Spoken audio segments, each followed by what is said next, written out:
Còn luôn nha. Thì chúc khai mi cả luôn, sao bố ta kinh đô lẩu mi?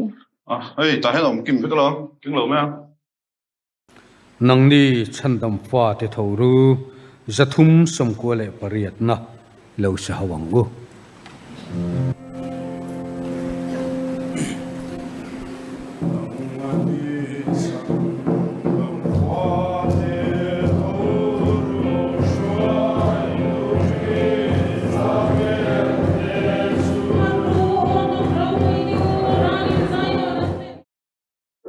Ê bố à, bang ta nè mô.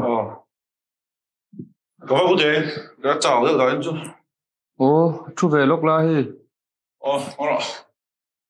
Rồi. Mặc chuyện này ô.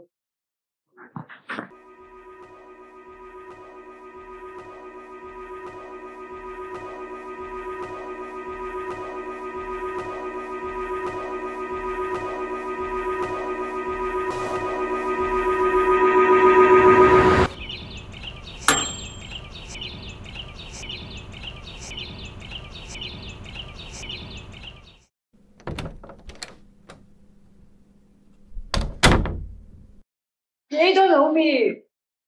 Nó lại đón tục.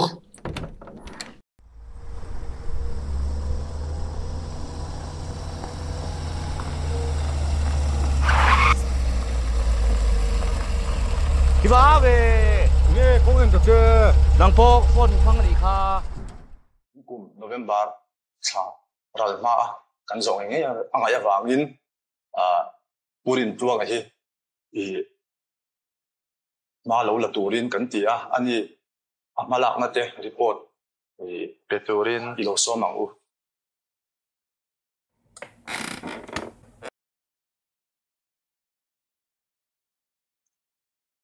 Kan soi khai mai lo thana nge purin chuang office kal tlai ka ho pon chu ho pochi ron nang man ngai lo va chuak phot te voina chanu dar khata coffee sa ran hodon ya